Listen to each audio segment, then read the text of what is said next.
My name is Nora Caldwell, and I was 32 the year I learned what a manila folder could do to a family. My grandmother turned 79 on a Saturday in October. She baked her own cake, vanilla with buttercream roses, her specialty since before I was born. She set the table for 8 with paper napkins, the good plates, and dried hydrangeas from her garden. Nobody came. My parents were skiing in Aspen. My brother sent a text at 4:15. Happy birthday, Gran. Skiing is amazing. My father didn't text at all. My mother posted a ski goggle selfie to her church group chat with the word, blessed. I drove 3 hours from Hartford after my shift and found her sitting alone in the kitchen. Candles had melted down into the frosting. The ice cream had gone soft. She looked at me like she wasn't sure I was real. I cut her a slice. I sang, "Welcome back to Revenge Narrative Stories, where ordinary people set quiet boundaries that change everything, and dignity always gets the last word." If stories about standing up for someone who can't stand up for themselves hit close to home, drop a comment and subscribe. That evening stays pressed into me like a thumbprint in wet clay. I left Hartford at 5, still in my work flats, a gas station bouquet on the passenger seat. 3 hours on I-95, then the back roads through Briarwood where the oaks arch over the pavement like a cathedral ceiling. I pulled into her gravel driveway at 8:12. The porch light was on. Every other window was dark. Inside, the kitchen table told the whole story. 8 place settings. A centerpiece of dried hydrangeas she'd arranged that morning. The cake sat in the middle. Vanilla buttercream roses, 79 spelled out in pink gel. The candles had burned down to waxy nubs stuck in the frosting. A gallon of Neapolitan had sweated through its carton onto the tablecloth. She was sitting at the head of the table in her lavender cardigan, hands folded around a glass of water. "Nora." She smiled, then frowned. "Is it Tuesday?" "It's Saturday, Gran." "Your birthday." "Oh." She touched the cake. "I thought I was making this for the church bake sale." I set the flowers in a mason jar and fixed her a plate. We ate cake with our hands because neither of us felt like washing forks. I sang happy birthday twice because halfway through the first time she asked me to start over. At 10, I carried her to bed. She weighed nothing. Her wrist was the width of a paper towel roll. As I pulled the quilt to her chin, she grabbed my hand. Her eyes went sharp, focused, like a radio catching a signal through static. "They think I don't notice," she whispered. I waited for more. She was already asleep. "I should tell you who I am in this family. The Caldwells of Briarwood are a particular kind of Connecticut comfortable. My father, Gregory, managed regional accounts for an insurance brokerage until he could golf 3 times a week and call it consulting. My mother, Diane, organized charity galas and sat on the library board. My brother Aaron ran a small construction development firm, Aaron Caldwell Properties, and owned a German sedan that cost more than my annual salary. Then there was me, the paralegal. I worked at a 4-person elder law firm in Hartford. Wills, trusts, guardianship filings. I earned $47,000 a year and studied for the bar at night. My family called me the paperwork one. At holiday dinners, Diane would tilt her head and say, "Nora is still doing her little legal assistant thing," like I was selling friendship bracelets at a farmer's market. I didn't argue. I read fine print. But this house was mine in every way that mattered and no way that counted. I took my first steps on the kitchen linoleum. Lorraine taught me to read a lease on the back porch when I was 19, her reading glasses perched on her nose, a red pen between her teeth. She co-signed my first apartment because my parents wouldn't.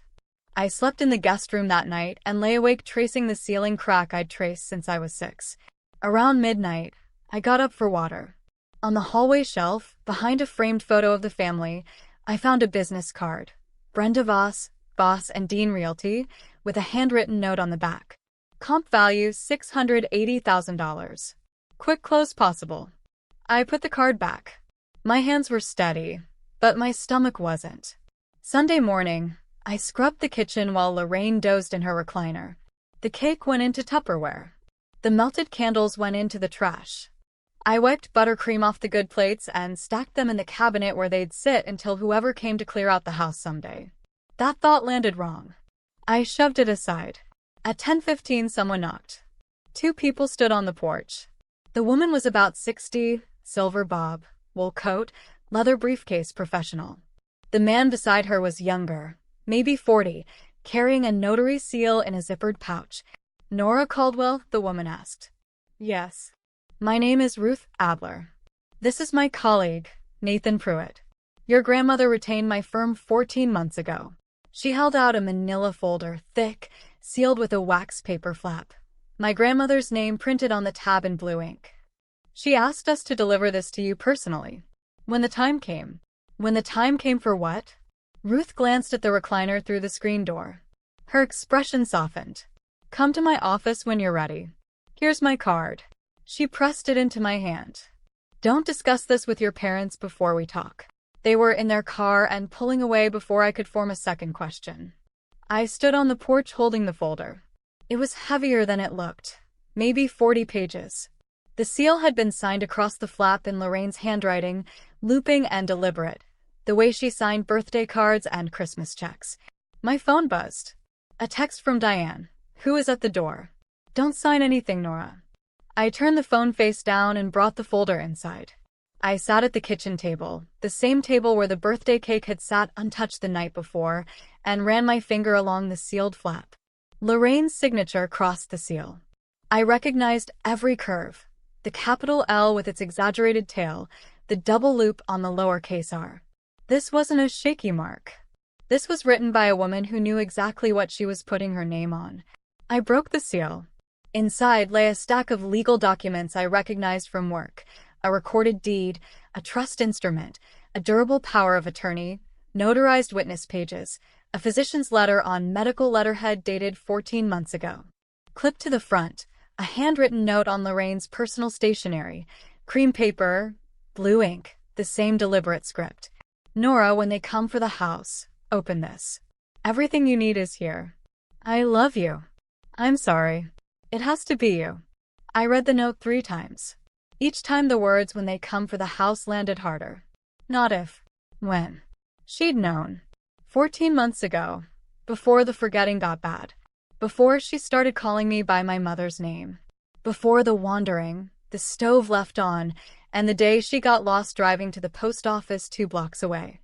She'd known someone would come for the house. She'd prepared. I closed the folder and pressed my palm flat on top of it. Through the doorway, I could hear Lorraine snoring lightly in her recliner, a crossword puzzle slipping from her lap. She'd hired a lawyer. She'd signed documents. She'd left me instructions. That note kept me awake that night. I lay in the guest room with the folder on the nightstand, staring at the ceiling, listening to the old house breathe. Monday morning, I called in sick to work for the first time in 3 years. Something told me to stay. I found it while taking out the recycling. A lockbox. A realtor's combination lockbox clamped to the gas meter behind the hydrangea bushes, tucked just out of sight from the front walk. I knew exactly what it was. I'd seen them on every listing in Briarwood. Someone had been showing this house.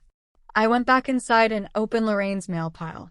3 weeks of unsorted envelopes on the hallway table, buried between a phone bill and a coupon flyer. I found a listing sheet marked "Off Market," printed on Voss and Dean Realty letterhead. The same Brenda Voss from the business card behind the photo frame. 4 bedrooms, 2.5 baths, original hardwood, quarter-acre lot, listed at $680,000, $50,000 under the most recent comp in the neighborhood. In the kitchen junk drawer, I found the worst of it. A purchase agreement, unsigned but filled in. Buyer, Stonewall Capital Group, LLC. Cash offer, 30-day close. Seller's signature line left blank, but someone had penciled L. Caldwell in block letters below it, like a rehearsal. The listing agent was Brenda Voss. The contact on the buyer's side was a name I didn't recognize, but the seller's representative listed on the agreement was Aaron Caldwell, my brother. I sat on the kitchen floor and spread the pages around me like a paper mosaic. The lockbox receipt, the listing sheet, the purchase agreement, Brenda's card, and a sticky note in Diane's handwriting. Closing target, November 15th. That was 3 weeks away. I picked up the folder from the nightstand and opened it to the first page of the trust instrument. I read every word. I called my mother at 6 that evening. "Oh, Nora." Diane's voice carried that specific warmth, The one she used on parish volunteers and restaurant hostesses. Great. Managing. How's Gran doing? We had the most wonderful time in Aspen. The snow was just divine. There's a lockbox on her gas meter. Silence. 2 seconds. 3. Sweetheart, that's being handled. Dad and Aaron have been working with a lovely agent to find a suitable transition plan for your grandmother. You know, she can't keep up this big house on her own. There's a purchase agreement in her kitchen drawer. Nora. The warmth dropped 1 register. This is a family decision between your father, your brother, and me. We've been managing Gran's affairs for months. You don't need to worry about the details. She doesn't know the house is being sold, does she? She knows what she needs to know. Diane paused. I could hear the clink of a wine glass. Aaron's company is in a difficult stretch. The house can fund a proper care facility for Gran and help your brother through a rough patch. It's the responsible thing. It's her house, Mom. Nora. The register dropped again. All the way to the basement. Cold. Final. Your grandmother has dementia. She leaves the stove on. She got lost driving to the post office. She is not the person who should be making decisions about a $680,000 asset. Then she said it. She won't remember the house by Christmas. The line hummed between us. Then it's a good thing I remember, I said. I hung up. I picked up the manila folder and Ruth Adler's business card. I held them side by side under the kitchen light. Tomorrow I would drive to Hartford. Tonight I had reading to do. Ruth Adler's office was on the 2nd floor of a converted brownstone on Asylum Avenue.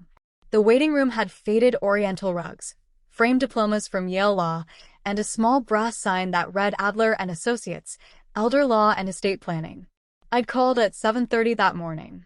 Her receptionist put me through in under a minute, which, if you know anything about law offices, told me they were expecting the call. Miss Caldwell. Ruth's voice was the same measured calm from the porch. I'm glad you reached out. Can you come in today? I drove the 3 hours again. Ruth met me in a conference room with a pot of Earl Grey and a box of tissues she placed exactly between us on the table without comment. Your grandmother came to me 14 months ago, she began, early August of last year. She'd had an episode, got disoriented while driving, ended up 2 towns over, and couldn't remember how to get home. A neighbor brought her back. She called me the next morning. She already knew you. She knew my firm. Her friend Dorothy had used us for a trust. Your grandmother came in alone. She was sharp. Focused. Ruth paused. Scared. Of what? Of exactly what's happening now. Ruth folded her hands. She told me, my son will do whatever Diane tells him, and Diane will sell the house the minute I can't stop her. She wanted to stop it before she couldn't. I set my tea down. She chose you, Miss Caldwell. Specifically. She said, you were the only one who would fight for the house because you were the only one who understood what it meant. Ruth opened her own copy of the folder. Your grandmother prepared for this. Let me show you how. Ruth walked me through it piece by piece. 14 months ago, in August of last year, Lorraine had come to this office wearing pressed slacks and her pearl earrings, carrying a folder of her own. The deed to the house, tax records, her will from 1998. A list of questions she'd handwritten on yellow legal pad paper in the same looping blue ink I'd seen on the note. She was methodical, Ruth said. She told me she'd noticed the forgetting. Names first, then appointments, then the route to the post office. Her doctor had used the words early stage. She said she had maybe a year, maybe 2 before the window closed. The window for what? For making legally binding decisions while she still had capacity. Ruth looked at me. She wanted 2 things. First, to protect the house. Second, to choose who would protect her when she couldn't protect herself. And she didn't choose my father. Ruth looked at me over her reading glasses. No, she did not. She said it without inflection, but the weight of it settled in my chest like a stone dropped into still water. My father was Lorraine's only child. He'd grown up in that kitchen. She'd put him through college, paid for his first suit, danced at his wedding. And when the time came to hand someone the keys to her life, she'd driven past him and gone straight to me. Because she knew. She knew Gregory would defer to Diane. She knew Diane would calculate. She knew Aaron would need. Your grandmother executed the documents on August 9th of last year, Ruth continued. full capacity. Dr. Mercer, her neurologist, provided a written evaluation that same day, confirming she understood the nature and consequences of what she was signing. Ruth tapped the physician's letter. This is your foundation. The legal architecture was clean. I recognized every instrument from my work. Item 1. A revocable living trust. Lorraine had transferred the house, the deed, the title, everything, into a trust. The Lorraine Caldwell Revocable Living Trust, dated August 9th of last year.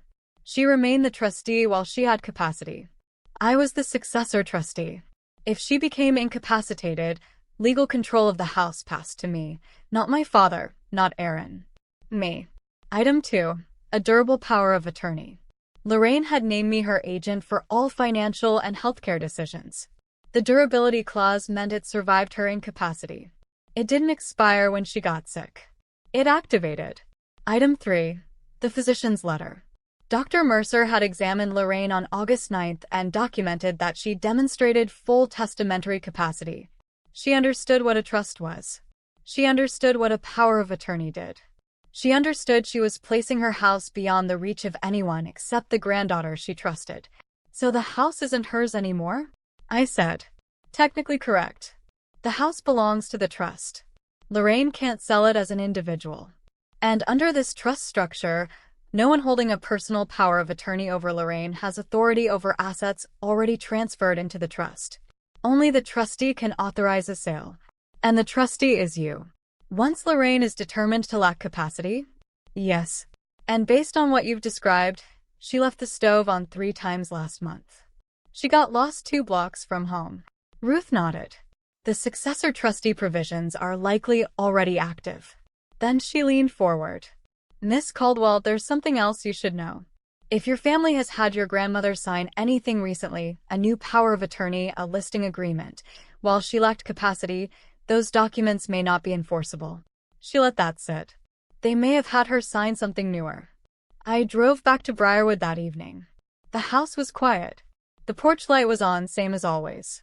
And through the front window, I could see Lorraine in her recliner, television murmuring, her reading glasses folded on the armrest. I let myself in with the spare key she'd given me when I was 16, the one she'd never given my parents. Gran. She looked up for a moment, 3 seconds, maybe 4. Her eyes were absolutely clear. Not the soft confusion of most days. Not the pleasant fog. Clear like creek water over gravel. You went to see Ruth, she said. I stopped in the doorway.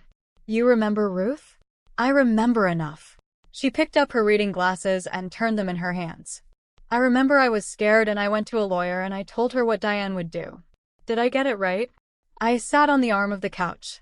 You got it exactly right, Gran. Good. She put the glasses on, then took them off again, as if she'd forgotten why she'd reached for them. They've been bringing people through the house Tuesdays when the nurse is here. I hear the doors open and close. Strangers looking at my kitchen. I know. Your father won't look at me when he visits. He talks to the walls. She pressed her lips together. Aaron brought papers. I don't remember what I signed. I took her hand. It doesn't matter what you signed. You already took care of it. She squeezed my fingers. Her grip was thin but deliberate. I'm not gone yet, Nora. The words hung in the kitchen air between us, fragile and fierce. By tomorrow, she might not remember saying them, but I would. I would remember for both of us. Aaron showed up Wednesday. He didn't knock. He never knocked. Just walked in with his car keys jingling and his smile already on, the way he entered every room, like the room should be glad he'd arrived.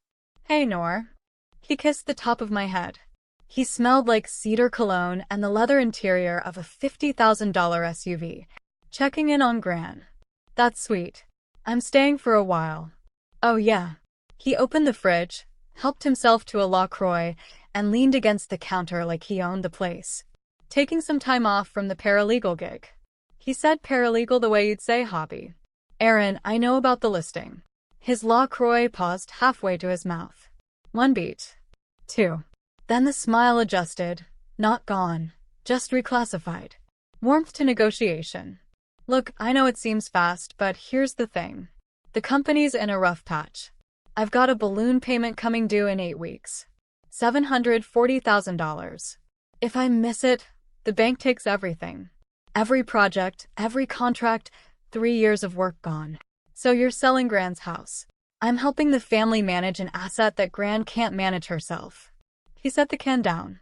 Nora, the money solves everything. Gran gets a nice facility. Dad and Mom stop worrying. I keep my business. Everybody wins. Except Gran. Gran doesn't know what day it is. She knows people are walking through her house. Aaron's jaw tightened. He stepped closer. Don't make this difficult. We're family. Family helps family. Is that what you told her when you brought the papers? He stared at me. Then the smile came back, but harder now. Performative. It's basically sold already, Nora. The closing's set. He left his empty can on the counter and walked out without rinsing it. That night, I searched in the bottom of the hallway credenza behind a stack of old guideposts magazines. I found what they'd had her sign, a power of attorney dated September 3rd, barely 2 months ago. It named Gregory Caldwell as Lorraine's agent for all financial and property decisions. Stapled to it was a listing authorization for the house, also dated September 3rd, granting Aaron Caldwell the right to act as seller's representative. I carried both documents to the kitchen table and laid them beside the originals from Ruth's folder. The signature differences hit me before I finished unfolding the pages. Lorraine's trust documents from 14 months ago, strong pen pressure, the loops clean and confident, every letter connecting to the next with that distinctive tail on the capital L. I knew this hand. This was the woman who had written grocery lists in cursive and signed my high school permission slips with a fountain pen. The September power of attorney showed trembling lines. The L barely rose above the baseline. The loops collapsed. The pen had lifted between letters, leaving gaps where flow should be. This was not the hand of a woman who understood what she was signing. This was the hand of a woman who was told where to press down. I pulled up the calendar on my phone and checked the date. September 3rd. My stomach dropped. September 3rd was the same week Lorraine had been taken to the ER after a fall. I'd received a text from Diane. Gran took a tumble. Nothing serious. She's resting. And thought nothing of it. The discharge summary, which I found in the mail pile, noted patient disoriented, intermittent confusion, recommend neurological follow-up. They'd had her sign a power of attorney during the same week she'd been hospitalized for confusion. I took photos of everything. Then I called Ruth. Ruth came to the house on Friday. Not her office, the house. She said it mattered that we do this at Lorraine's kitchen table. I understood why the moment she laid everything out. The table was old maple, scratched from 50 years of Thanksgivings, stained with coffee rings that Lorraine had always said gave it character. Now it held 5 documents in a row, edges aligned like evidence at a hearing. Document 1. The recorded trust deed filed with the Briarwood town clerk on August 12th of last year. The house had been legally transferred into the Lorraine E. Caldwell Revocable Living Trust 14 months ago. It was stamped, indexed, and recorded. Public record. Document 2. The durable power of attorney, naming me, Nora Caldwell, as Lorraine's agent, executed the same day. 2 witnesses, notarized by Nathan Pruitt. Document 3. Dr. Mercer's capacity evaluation letter, dated August 9th. 2 pages, clinically precise. Mrs. Caldwell demonstrates full understanding of the nature and consequences of the legal instruments she is executing. She is oriented to time, place, and person. She identifies her assets accurately and articulates clear preferences for their disposition. Document 4. The September power of attorney, the one naming Gregory. Shaky signature, no capacity evaluation, no independent witness, executed during a week of documented medical confusion. Document 5. The listing agreement. Aaron's name as seller's representative, Brenda Voss's agent, an off-market sale priced $50,000 below comparable homes. Ruth stood across from me, hands flat on the table. The house has been in the trust for over a year, she said. Your grandmother cannot sell it as an individual. The September power of attorney, even if it were valid, doesn't grant authority over trust assets, and it almost certainly isn't valid given the medical record. She looked at me. This sale cannot close. The house was never theirs to sell. I stared at the documents, at the 2 signatures side by side, one strong, one trembling, At the physician's letter that drew a line between the woman Lorraine was and the woman they'd taken advantage of. She won't remember the house by Christmas. Diane's voice echoed in my head. But Lorraine had remembered. She'd remembered before any of them. Ruth and I made a plan. Quiet. Methodical. The kind of plan built on paper, not anger. Step 1.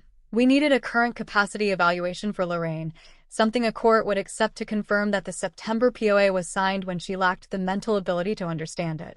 That meant contacting Dr. Mercer's office and scheduling a formal neurocognitive assessment. I called Monday morning. The receptionist put me on hold for 11 minutes. When she came back, her voice had a careful, practiced quality I recognized from my own work, the tone people use when they're about to deliver bad news wrapped in protocol. I'm sorry, Miss Caldwell, but we've received a request to restrict access to Mrs. Caldwell's medical records. I gripped the phone. Restrict access from whom? I can't disclose that, but I can tell you the request came in approximately 6 weeks ago, and it specifies that medical records and evaluation results are not to be released to anyone other than the designated family contact. And who is the designated family contact? Pause. Gregory Caldwell. My father. They'd locked me out of her medical records. I sat in my car in the clinic parking lot and pressed my forehead against the steering wheel. 6 weeks ago. That was mid-September.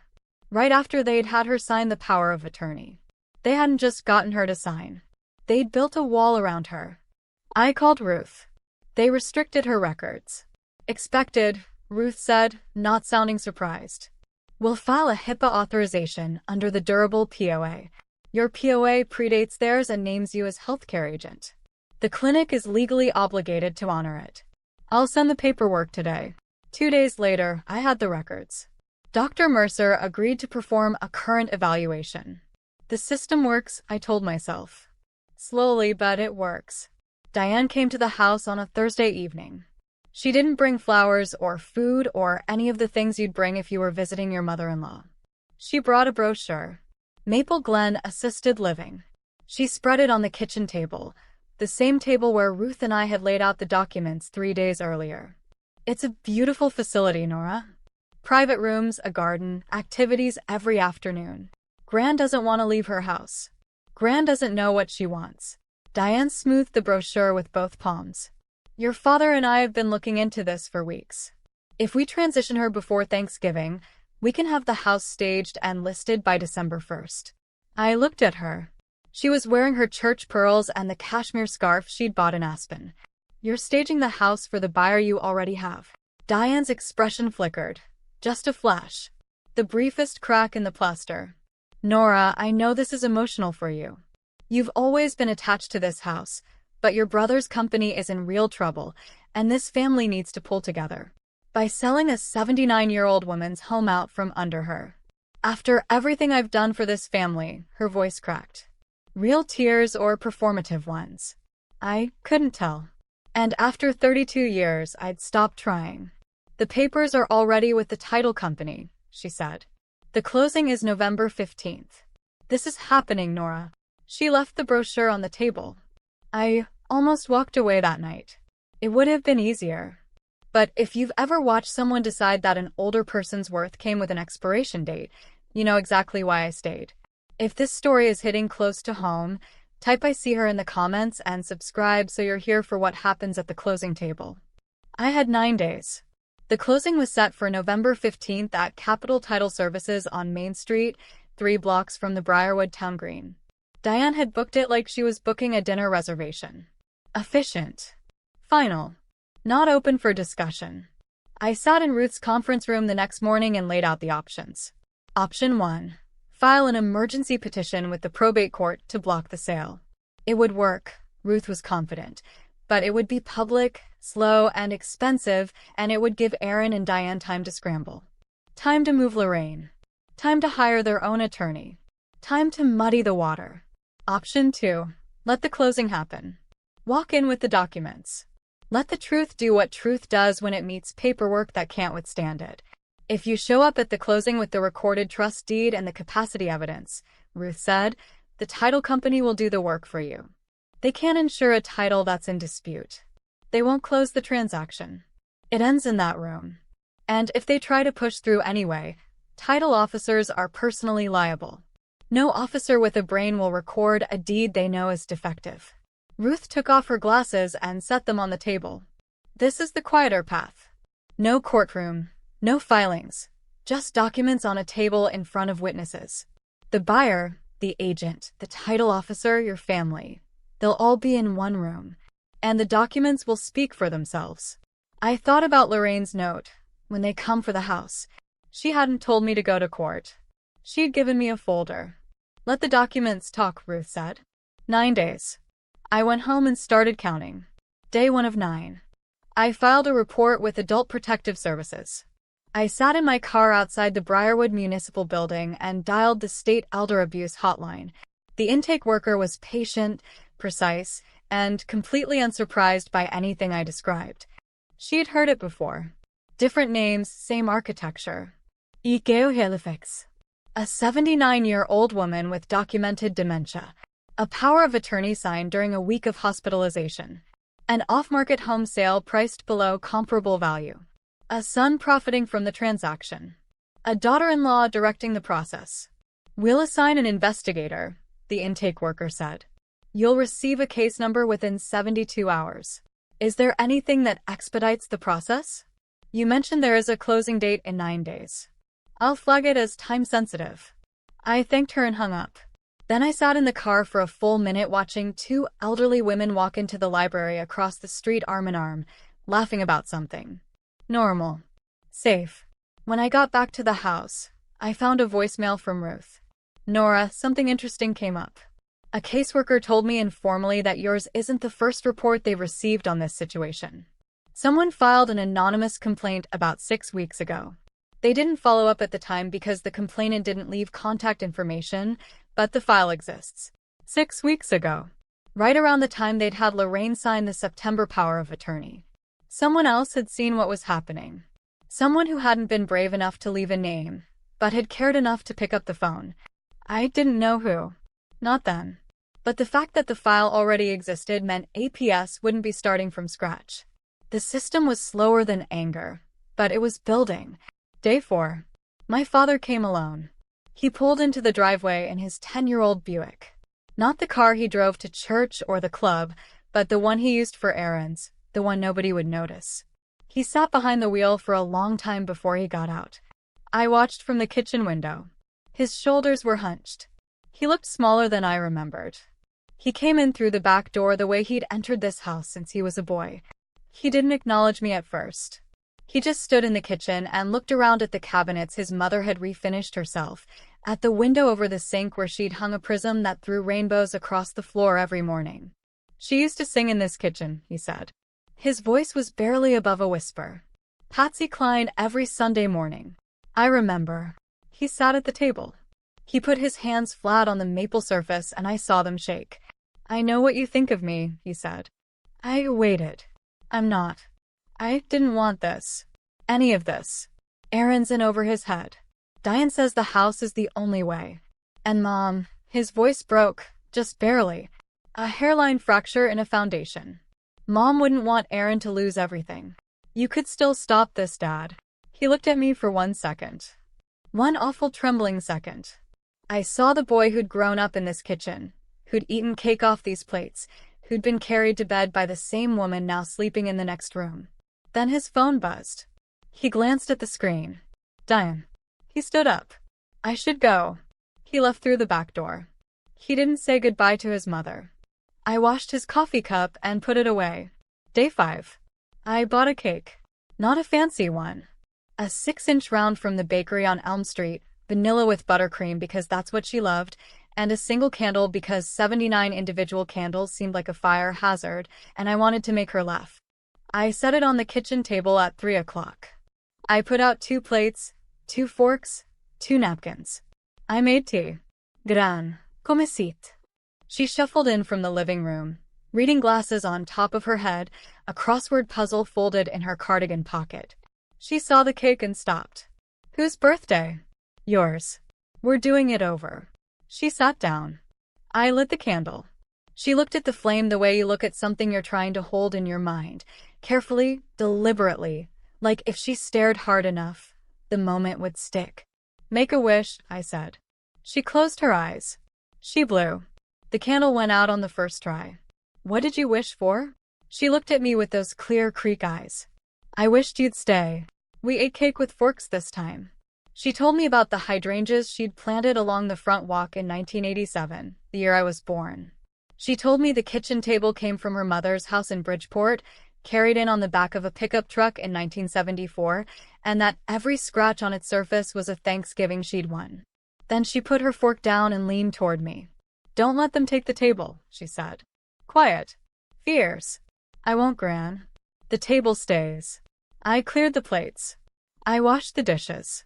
I wrapped the leftover cake in foil and wrote Gran's birthday round 2 on it with a Sharpie. 4 days until the closing. Day 6. The phone calls started. My Aunt Caroline, my father's cousin, called first. She was careful. Concerned. Nora, honey, your mother says you're trying to take control of Lorraine's finances. She says you're, well, she used the word manipulating. I held the phone away from my ear and looked at the ceiling. Aunt Caroline, did Diane mention that she and Aaron are trying to sell Gran's house while Gran has dementia? Silence. She said it was a family decision. It's a decision Gran didn't make. My mother's friend from the parish council called next. Then Aaron's business partner. Then a woman from the garden club who'd known Lorraine for 40 years. Each call carried the same script, slight variations on the same theme. Nora is overstepping. Nora is emotional. Nora doesn't understand the family's financial situation. Diane had done what Diane did best. She'd shaped the narrative before I had a chance to speak. I didn't counter it. I didn't post on social media. I didn't call anyone back to plead my case. Ruth had told me, the documents speak. You don't have to. But on day 6, around 9 at night, my phone rang one more time. Aunt June, Lorraine's younger sister, 81. Still sharp, still in Bridgeport. Nora, her voice was dry and clear. I don't believe a word Diane is saying, and I want you to know why. Why? Because your grandmother called me last year, August. She said she'd been to see a lawyer. She said she was putting the house in order while she still could. She said, if anything happens, back Nora up. I gripped the phone. I'm backing you up, Aunt June said. Whatever you need. 3 days until the closing. Day 7. Ruth and I confirmed the details. Capital Title Services, November 15th, 2 o'clock. Conference Room B. The escrow officer was a woman named Linda Yates, 22 years in the business. Ruth's contact said thorough by the book. The buyer was Stonewall Capital Group, a regional cash acquisition firm that bought undervalued residential properties, flipped or rented them, and moved on. Their representative was a man named Daniel Fry. He had been copied on the listing agreement and the purchase contract. Brenda Voss would be there as the listing agent. Diane and Aaron would attend as sellers' representatives. Gregory would come because Diane told him to. Ruth made one more call to the title company off the record and learned something that made her pause. Linda Yates flagged the file 3 weeks ago, Ruth told me. During the preliminary title search, she noted that the house was held in a trust. She contacted Brenda Voss for clarification. Brenda sent over a signed affidavit claiming the trust had been dissolved and the property reconveyed to Lorraine individually. Linda accepted it provisionally, but noted in her file that no recorded reconveyance deed had been found.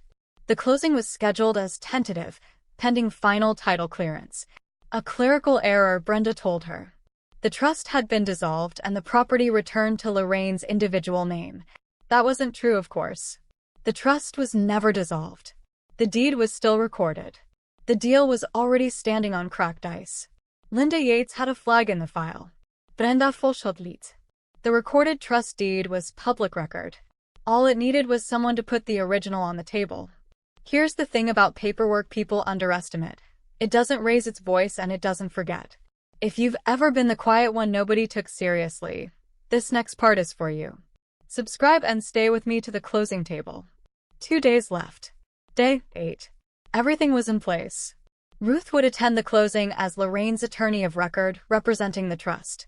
She'd bring certified copies of the recorded trust deed, the durable power of attorney, and the physician's capacity evaluation. Nathan Pruitt would come as a notary witness. APS had assigned an investigator named Sandra Weeks. She wouldn't be in the room, that wasn't how it worked, but she'd confirmed the case was active and time-sensitive. Whatever happened at the closing would become part of her file. I spent the afternoon at the kitchen table reviewing the documents one more time. Trust deed, POA, capacity letter, the September POA with the shaking signature, the listing agreement, the purchase contract, the discharge summary from Lorraine's September hospital stay. Everything lined up. Every date, every signature, every medical note pointed in the same direction. I practiced what I would say. Short sentences. No accusations. No emotion. Just facts, delivered at the volume of a normal conversation. Ruth had coached me. You're not there to argue. You're not there to convince anyone. You're there to present documents that speak for themselves. Let the title officer do the rest. I wasn't the daughter they'd ignored. I wasn't the paperwork one. I was the successor trustee of the Lorraine E. Caldwell Revocable Living Trust, and I had every legal right to sit at that table. More than a right, an obligation. That evening, I ironed a blouse and set out my work flats. The same flats I'd worn the night I'd driven 3 hours to sing happy birthday to a woman sitting alone in her kitchen. Tomorrow, they'd sit down to sign for a house that wasn't theirs. And I would be there when they found out. The night before the closing, I sat with Lorraine in the living room. She was having a good hour, not a good day. Those were rare now, but a good hour. She was working on a crossword with her reading glasses perched at the end of her nose, filling in the squares with a ballpoint pen. No pencil, because she said pencils were for people who didn't trust themselves. Gran, tomorrow's going to be a big day. She didn't look up.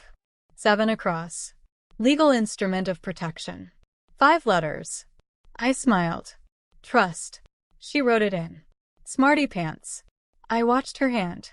The pen moved slowly but with intention. The letters were small and careful. Not the looping confidence of 14 months ago, but not the collapse of the September signature either. Somewhere in between, a woman at the edge of the window, still reaching for the glass. She put the crossword down and looked at me. You're staying. I'm staying. She reached into her cardigan pocket and pulled out her reading glasses case, the leather one with the brass clasp she'd carried since I was a girl. She opened it, took out a folded piece of paper, and handed it to me. It was a note written in her handwriting, shaky but legible. For Nora, the keeper of the table. Below it, her signature. Not the strong one from last year. Not the broken one from September. A middle ground, trembling but intentional, written by a woman who knew she was fading and wanted to leave one more mark while she still could. I'm not gone yet, she said. I folded the note into my wallet. In the morning, the folder, the note, and I would go to the closing together. Capital Title Services occupied a single-story brick building on Main Street with tinted windows and a brass door handle polished to a mirror finish. I parked across the street at 1:45. Ruth pulled in beside me at 1:50. Nathan was already inside. We walked in together. Ruth carried her briefcase. I carried the manila folder. Conference room B was small. 10 chairs around an oval table, a water pitcher, a printer humming in the corner. Linda Yates, the escrow officer, was arranging documents in neat stacks at the head of the table. She looked up when we entered, glanced at Ruth, and paused for half a second, the kind of pause that meant she recognized the name.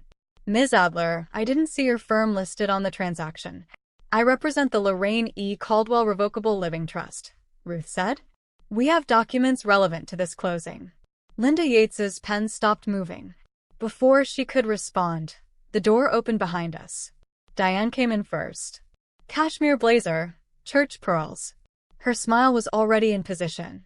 Bright, social, the hostess arriving at her own party. Aaron followed in a tailored sport coat, his jaw set, a leather portfolio under his arm. Gregory trailed them, gray-faced, looking at the floor. Behind them came Brenda Voss, the realtor, blonde highlights, kitten heels, a stack of closing documents fanned in her hand like a winning hand of cards. And last, Daniel Fry, the buyer's representative, in a navy suit and no-nonsense expression. Diane saw me and stopped. Nora. She looked at Ruth, then at the folder in my hands. Her smile didn't change, but the muscles underneath it did. What are you doing here? Taking a seat, I said. I sat down at the table. Ruth sat beside me. I placed the manila folder in front of me and waited. The room was very quiet. The printer had stopped humming. Linda Yates looked at Ruth. "You said you have documents." "I do." Ruth opened her briefcase and laid 3 items on the table, one at a time, each centered and square, the way you'd lay evidence before a judge. First, a certified copy of the recorded trust deed. This deed was recorded with the Briarwood town clerk on August 12th of last year. It transfers the property at 14 Oakwood Lane into the Lorraine E. Caldwell Revocable Living Trust. Miss Caldwell, she nodded toward me, is the successor trustee. Diane's smile fell, not all at once, but in stages like a building losing floors. Second, the durable power of attorney naming me as Lorraine's agent. Executed on August 9th of last year, notarized, witnessed, currently in effect. Aaron leaned forward. We have a more recent power of attorney that supersedes. Third, Ruth placed the physician's letter on the table. A capacity evaluation by Dr. Helen Mercer, Lorraine's neurologist, dated August 9th. It confirms that Lorraine had full testamentary capacity when she signed these documents.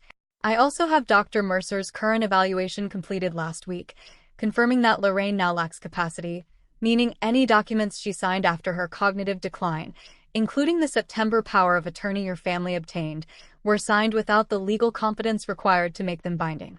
The room went still. Linda Yates picked up the trust deed. She read it. She compared it to the title report in her file. She looked at Brenda Voss. "Ms. Voss, you informed me the trust had been dissolved."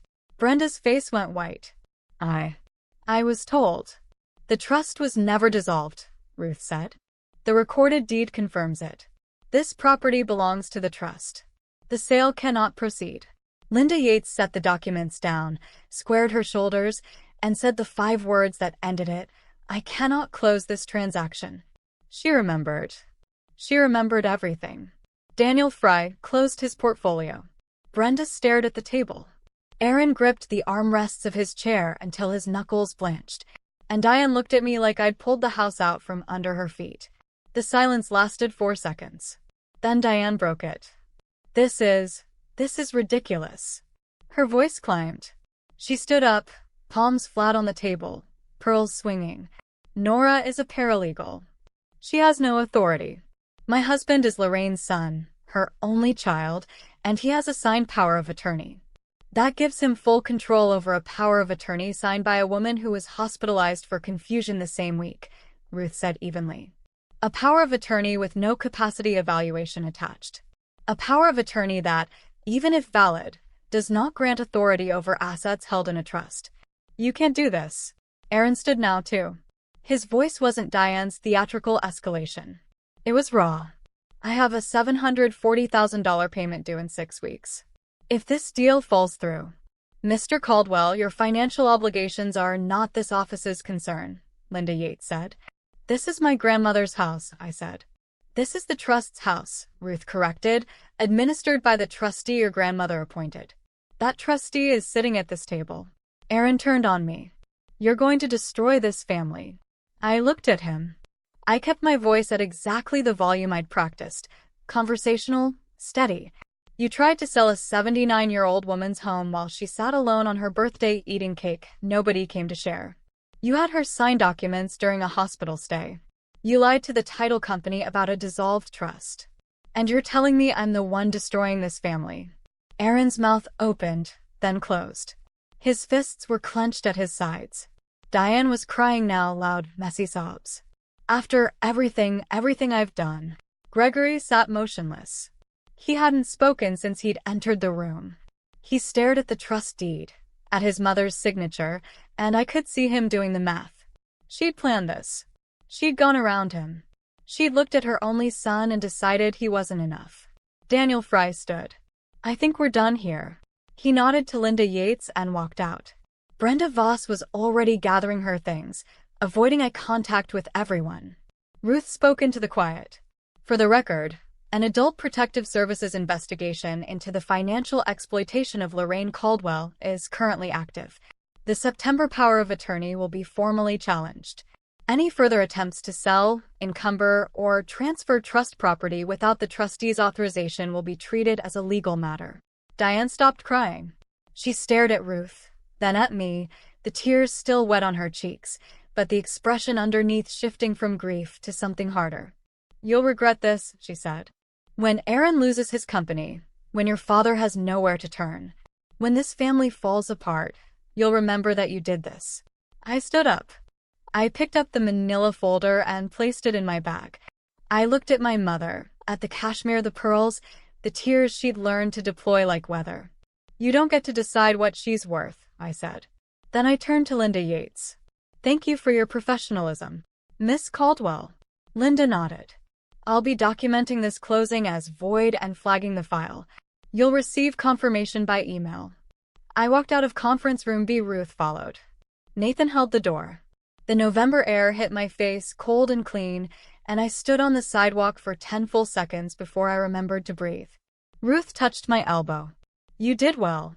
I did what she asked me to. That's what I mean.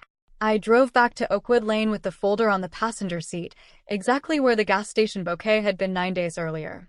The house was still there. The hydrangeas were still along the front walk. The porch light was on. I went inside and found my grandmother asleep in her recliner, crossword in her lap, reading glasses on. I knelt beside her chair and tucked the quilt around her shoulders. "It's done, Gran," I said.